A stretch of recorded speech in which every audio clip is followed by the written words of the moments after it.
So I just want to start off by introducing our panel. So today we have Dr. Kara Youngentob from the Australian National University. We have PhD candidate Benjamin Wagner from the University of Melbourne, and we have Associate Professor Craig Nitschke from the University of Melbourne as well. And the first thing I'd like to do is just an acknowledgement of country. So Biolinks Alliance is proud to acknowledge the traditional owners of the places where we live and work. We recognise and respect the enduring relationships they have with their lands and water, and we pay our respects to elders past, present and future. I would like to just remind everyone that this is an interactive session. So while you have the ability to turn your microphone and camera on, we're just going to ask that you please keep them off, as it'll just mean that everyone is able to see just the panelists for the session rather than having everyone's camera show up. And I would also like to remind people that this session is being recorded. So if you do turn your microphone or camera on, your image and voice may be captured. So please be aware of that as well. Like I said, this is an interactive session, so we're looking for people to ask questions. So if you do have a question, you're welcome to submit it via the chat feature, which you'll see at the bottom of your Zoom screen. And you're also welcome to ask to turn your microphone on, and we can take voice questions as well. I'll get started first of all. I know that Gail Osborne from Wombat Forest Care has a question. So Gail, if you are with us, please feel free to turn your microphone on and your camera on if you'd like, and we can get your question started. Are you there, Gail? Yes, here we are. Hello. I'm here. I don't seem to be able to turn my camera on. That's okay. It's okay. Oh yes, I'm on. I seem to have a camera. So Craig, how do you model for wildfire, given that wildfire is not constant through an area? You know, we have wind changes. Some areas are barely touched while others are completely obliterated. Yeah, it's a good question. So in the modeling we use, we've got a library of climate, and in the case for the modeling we did, we had 50 years of daily records of climate with all the variations in humidity, temperature, wind speeds, wind directions, and those all influence how wildfires spread in the model. So the direction of the fire will be driven by the weather and the weather of a particular run. So you might have a fire spreading from the northwest south, that southwest change. And so that all based on the weather data that we have for the region, historical weather data. And then we've got the role of aspect and topography, slope and so forth, and lakes and rivers and all those fuel breaks that are in there that affect how the fire may spread. But at the end of the day, it's a stochastic process where we do lots of simulations, and fires are randomly started. And if a fire starts on a day, which say was like the Black Saturday, or even some of the really extreme weather we had in 2019-20 fire season, those fires can spread quite largely across the landscape. Now the fire spread in these models I wouldn't use to predict house loss, for example. They're a lot coarser than some of the more detailed models that are out there, but they do give you an impact of the kind of size and patterns of fires that you get in a landscape, in these landscapes anyway. So that's how the modeling accounts for it. And then the impact of the fire is dependent on the age, the type of vegetation, the age of the vegetation. For example, we use the work of David Lindemeyer and Chris Taylor on effective forest age, on does a forest survive or not. All the science that's out there that we can to ensure that the models impacting the fires are being as realistic as possible. I hope that answered your question. Yes, thank you. Thank you. Yes. Okay, and Gail, did you have a question that you wanted to ask to Ben and Kara while you're here?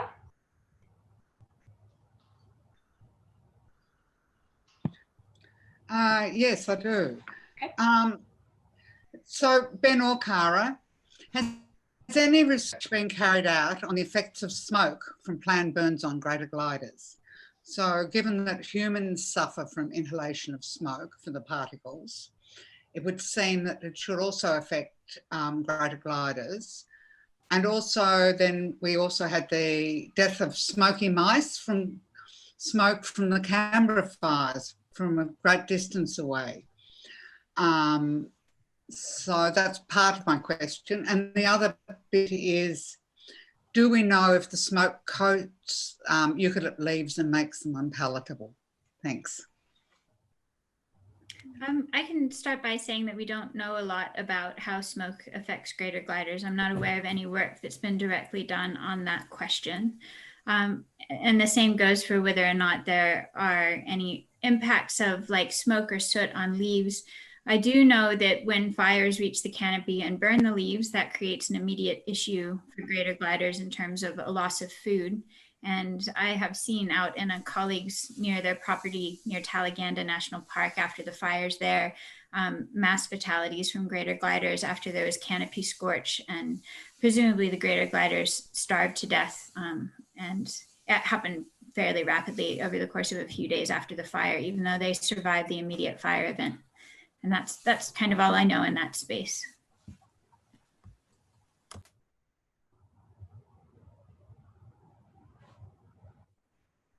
And Ben, did you want to also add to that? Yeah, I would have just sort of said the same thing. I'm not aware of any research in that direction, so I cannot really comment on that.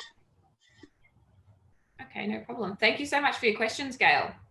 Well, I wanted to know then, should this be an area that we are carrying out research in?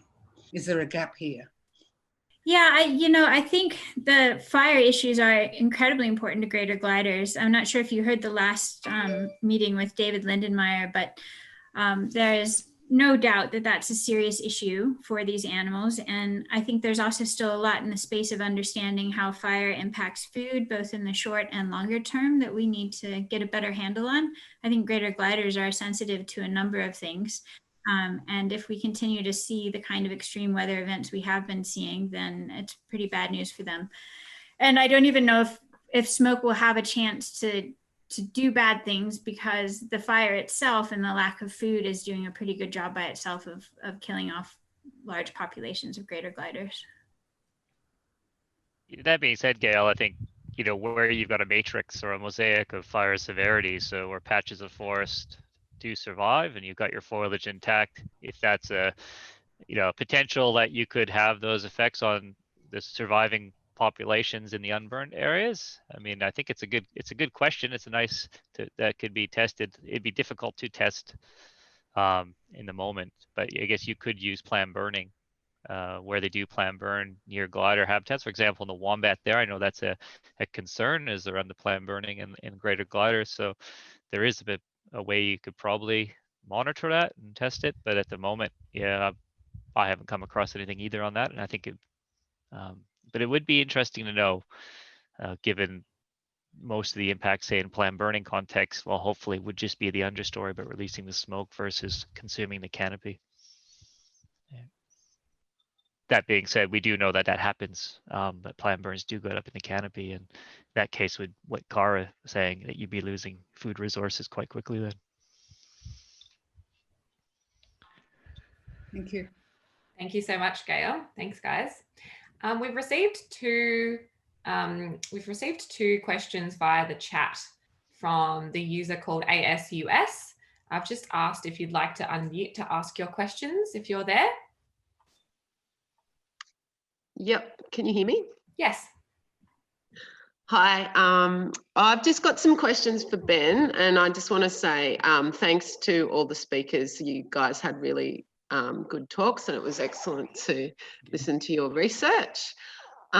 Just two questions. One was, when you looked at, Ben, the area that is good for greater glider in looking at climate change now, so the area's been reduced. I can't remember how many hectares it was. Did you also look at the forest age when you overlaid what was good habitat? So for our study in East Gippsland, we have taken age into account in a way that we haven't surveyed areas that were either logged or burned in the last 40 years. And then we also had late forest survey sites into national parks, which would all be old growth forests. So we have taken that not directly into account, the forest age as a modeling variable, but we do see that trend of, greater glider is an old growth forest dependent species, and it really dwells in those areas best. And that's what we observe throughout the elevational gradient as you go higher up in East Gippsland in the elevation, for example, into those old growth forests up in Arnanda National Park, or even outside the national park there, but where we have these really old big trees that have persisted over time, is where you find the highest densities and also the best habitat. But those old forests are also, those forest types are also associated with the climate that we have up there, which is favorable for both the plant species and the fauna that lives there. And just to so your hectare count, so was that with consideration of the old growth forests and the older forest types, or the above 40 years, or was that just the climate modelling of where would be good, not taking into account forest age, like when you talk about it in your paper? Just out of interest, because to get a right now sort of scenario of what's good for greater glider. So the input data that went into our landscape model, that is survey data that has been done in sites that were not disturbed previously as well. There was some that were close to disturbed areas that had fire impact or not, but mainly also because of the way that the surveys are conducted, it's really hard to survey them in non-old growth or older native forests. So that would have been taken into account through the surveys as well. Just along with it, so just the our assumption around the sampling is we sampled mature, not all of them were old growth forests, but mature forests.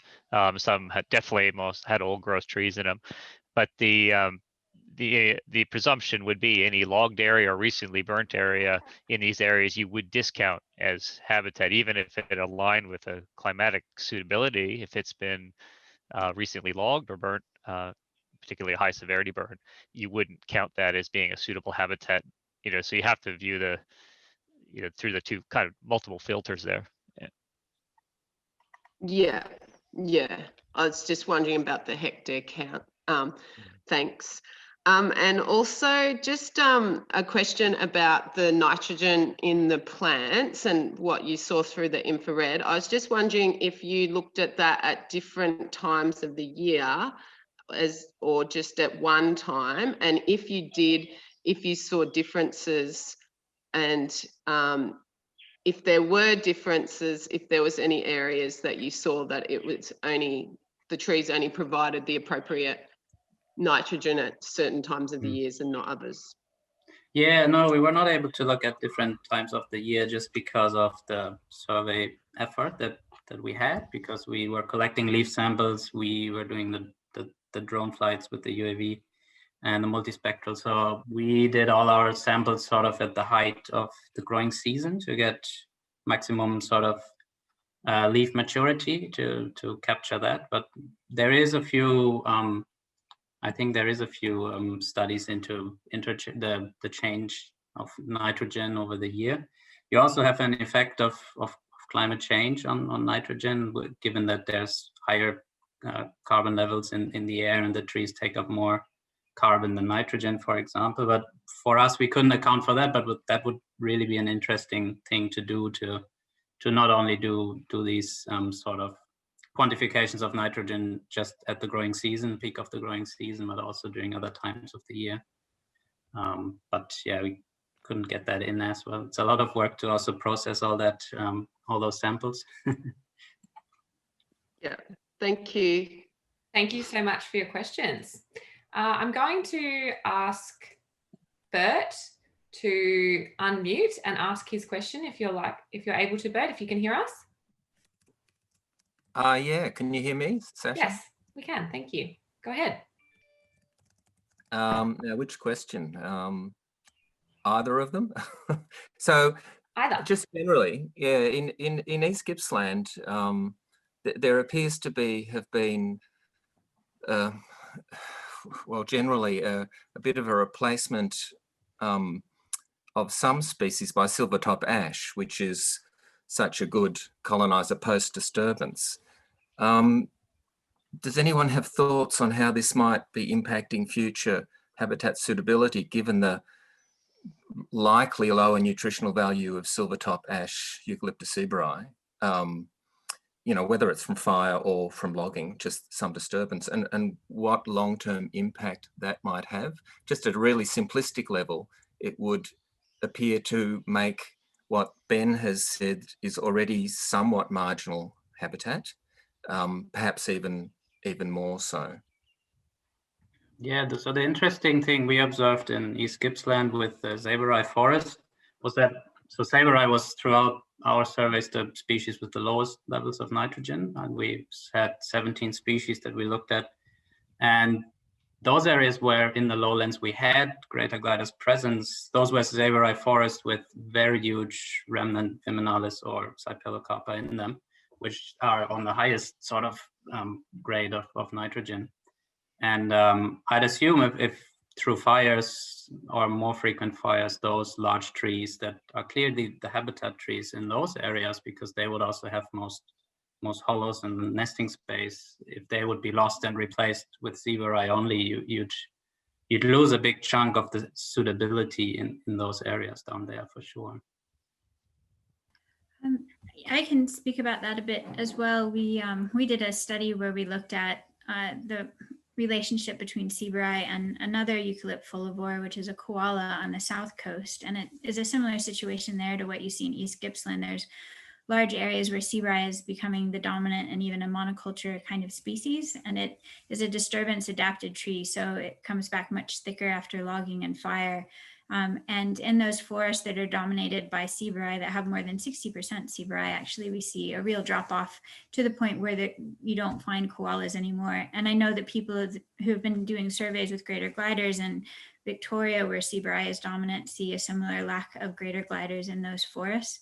And we looked at the nutritional quality of the trees, and there's a couple of different measures that we look at. So things like nitrogen, while there's a relationship with some species and total nitrogen, a measure of available nitrogen, which is what's actually digestible when you consider the binding of nitrogen to tannins in a leaf, often has a stronger relationship to the quality of food and the nutrient that the animal is trying to get that's limiting for them.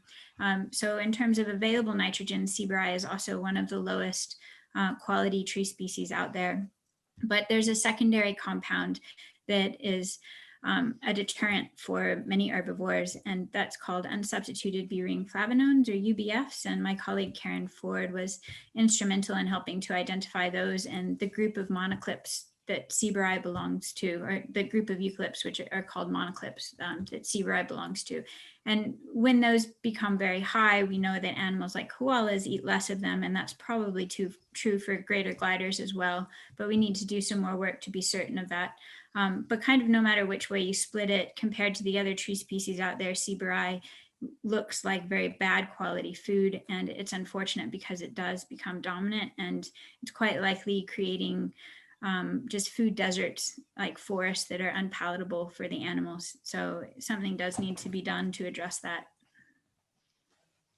Yeah, and I think this, particularly in logged areas in East Gippsland, there has been that big shift towards either Saberi or Glibidii. So those two species have done very well at the loss of the hardwoods that would have been in the other iron barks and boxes and other gums, and that's an issue. And one of the some work that Ben and I've been doing there with the greater glider showed is around 25% of your forest has to have greater than 1% nitrogen.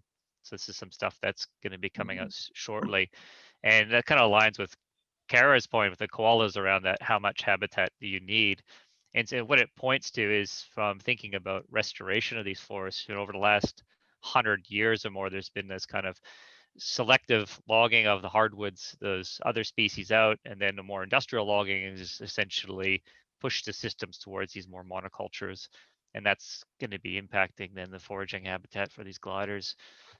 Yeah, so getting those, what could you do to get at least 25% or more of these areas back into gums and other species with high nitrogen, available nitrogen, would be a really important question to think about in the going forward in the future.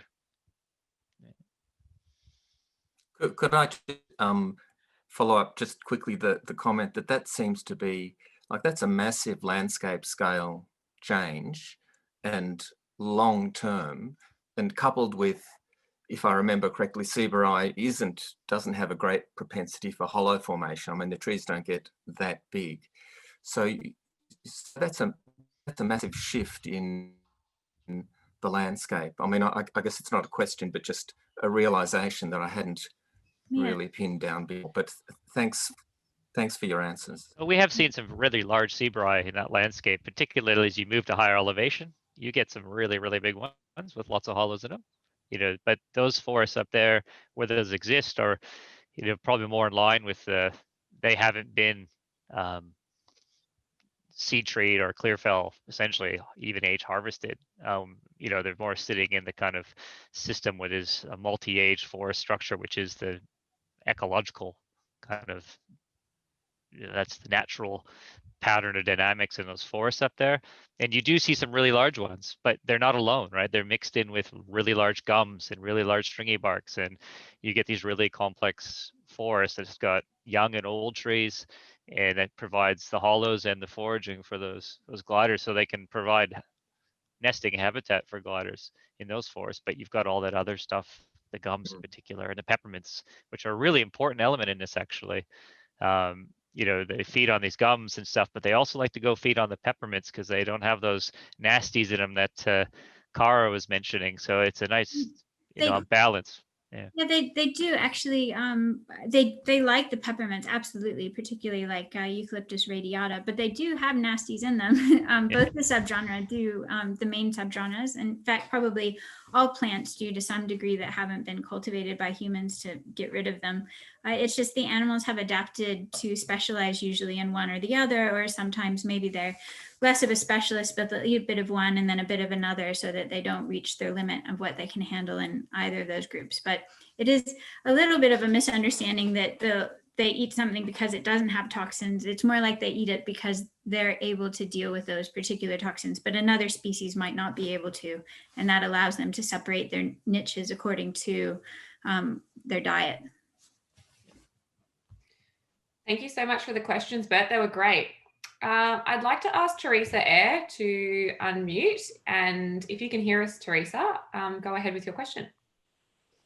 Oh, thanks, Sasha. Yes, I just was wondering, question probably for Kara or Ben, given in Queensland we've got warmer temperatures anyway, and it's predicted, climate change predicted to warmer nights for longer times of the year.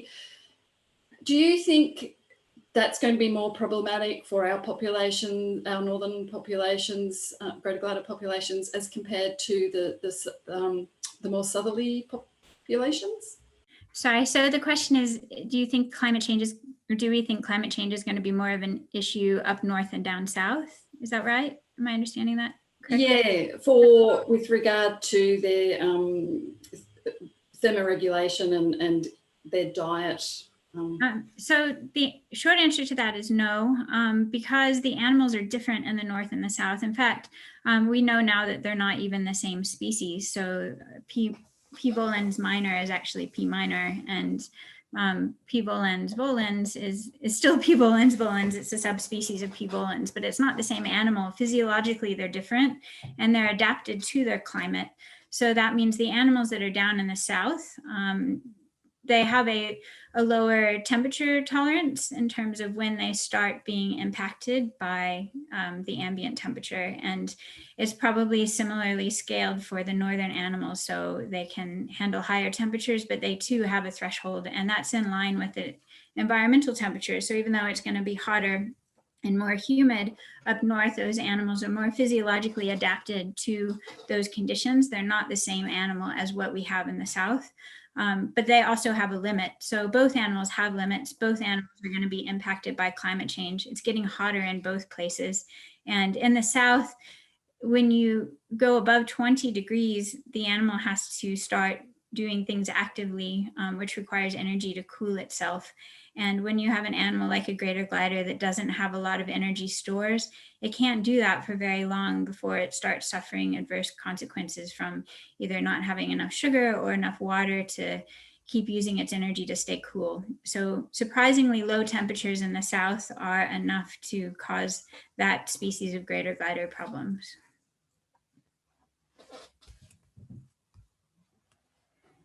I hope I answered your question.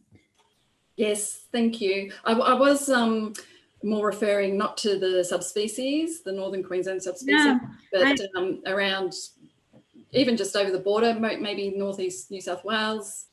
Sure. As well.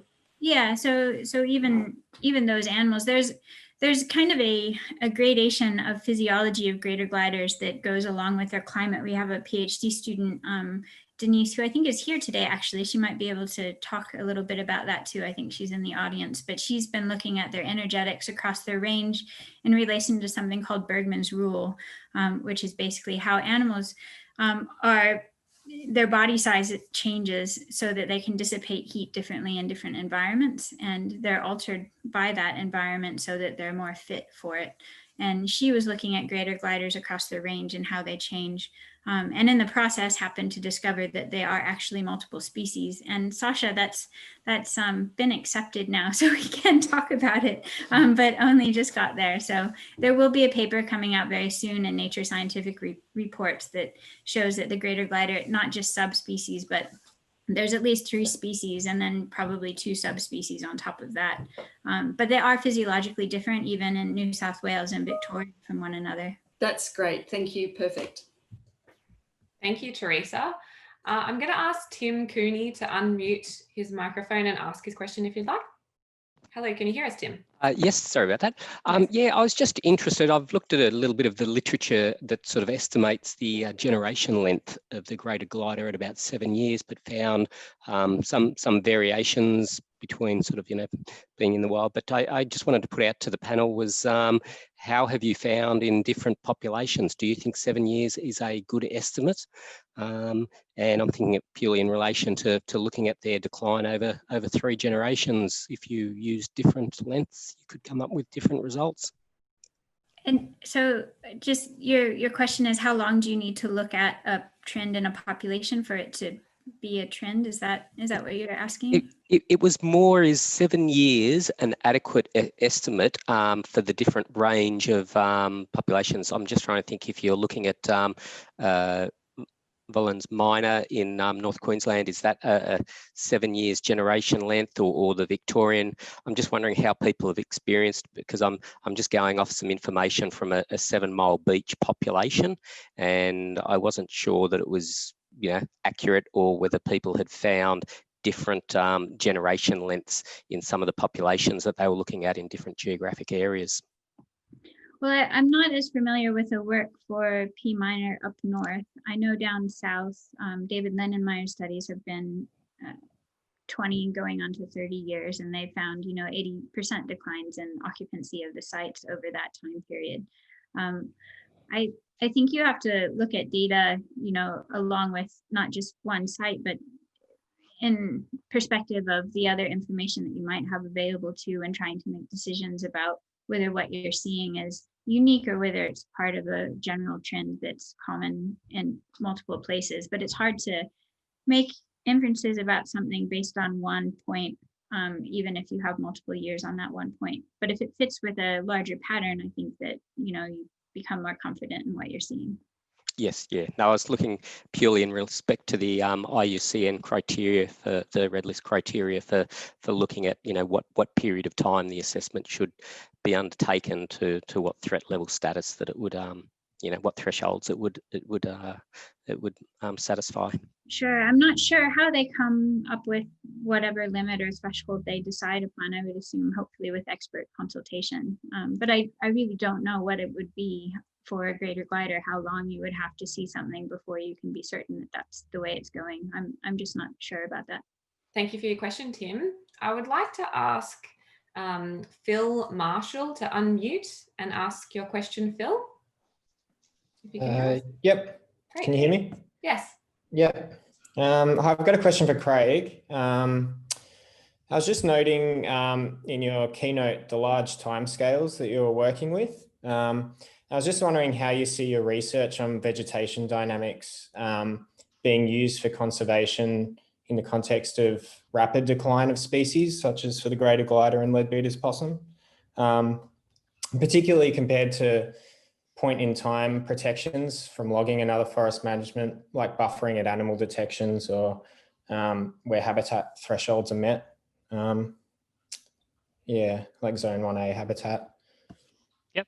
Yeah, so just we reported 50-year time periods, but the model runs is the annual model. And so as a output, you can stop the model at any time.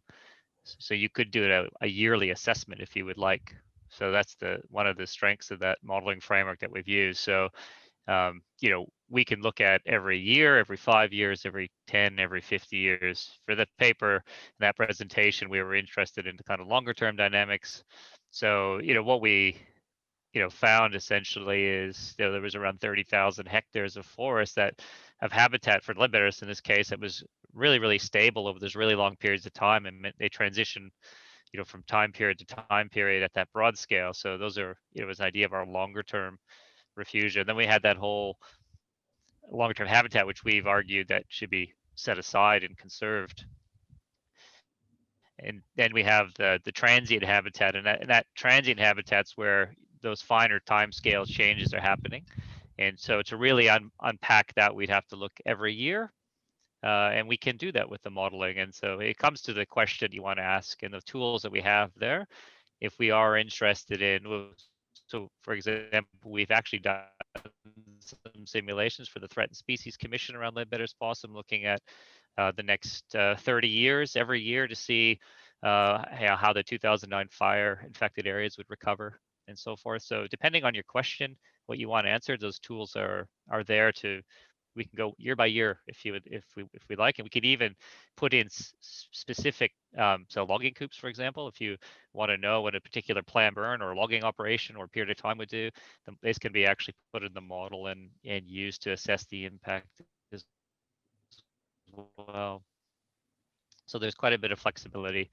Now, what the modeling doesn't do, for example, it doesn't have we've done this modeling of greater glider, but it doesn't have the effect of climate on the physiology of the glider, or the effect of climate change on the nutrition of the trees. And those are other elements that would need to be added in on top of that.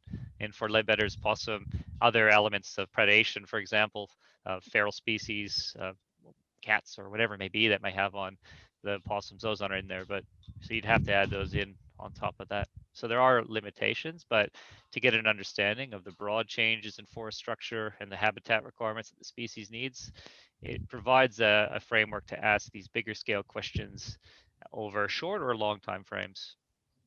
So I would say it's a nice way of testing a lot of these drivers and factors that we're talking about in the sessions yesterday and today, and just in general.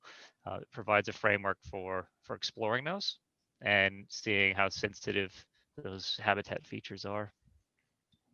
Thank you, Phil. I'm going to ask Linda to unmute and ask a question if you'd like. Hi, can you hear me? Yes, we can hear you, Linda. Hi, thanks for taking my question, and great presentations, everyone. Really appreciated it. My question is just a general research one about whether anyone's done any measurements of temperatures that are actually reached potentially in tree hollows during cool burns.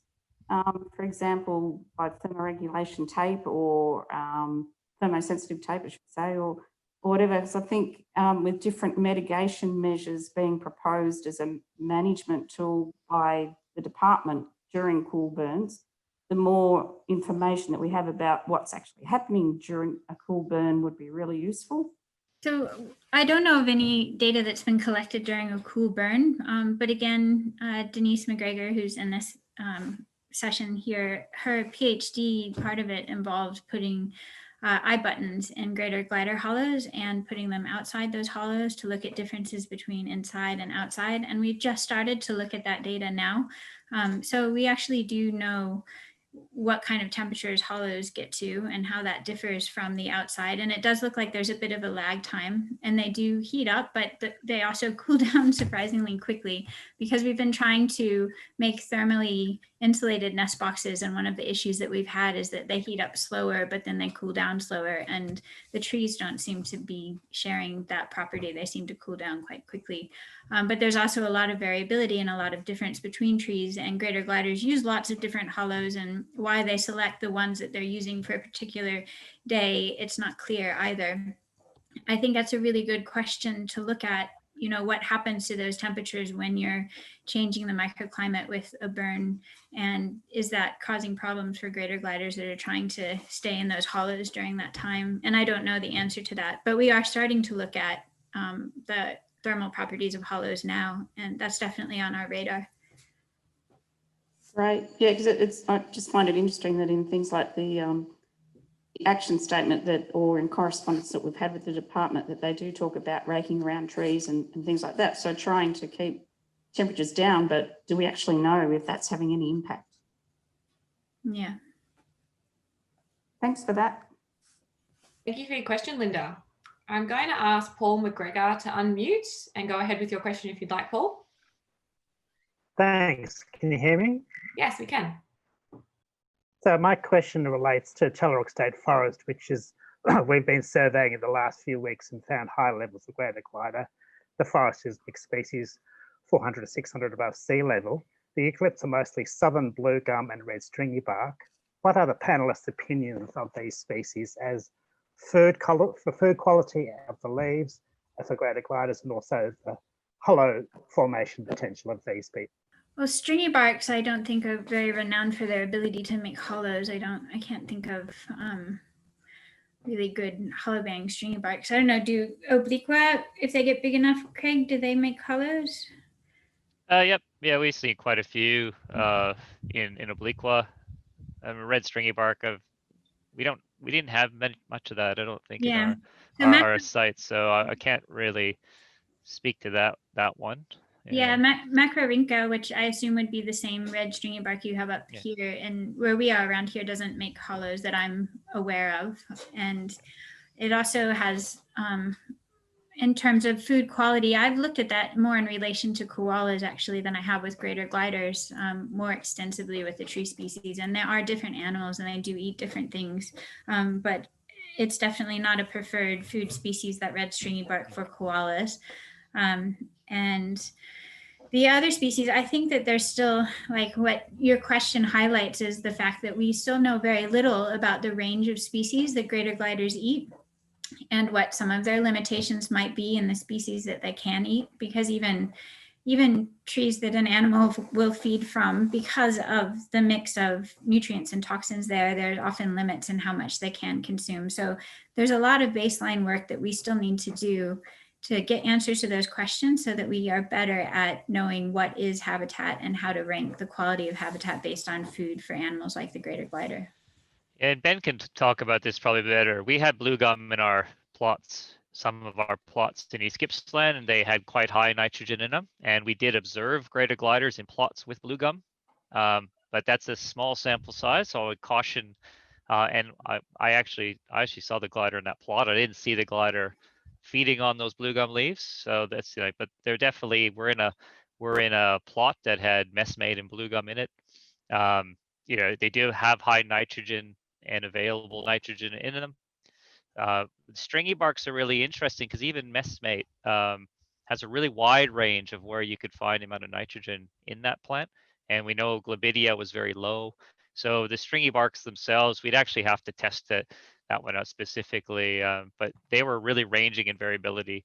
And so you did have some obliqua, for example, that had really high nitrogen, enough that you think the gliders would be feeding in. We actually observed gliders in obliqua trees as well. But I think that's going to be a site question as much as a tree question, because some of the nitrogen does vary not only by species, but the topography and the underlying lithology of the sites are really important. So there's a connection there.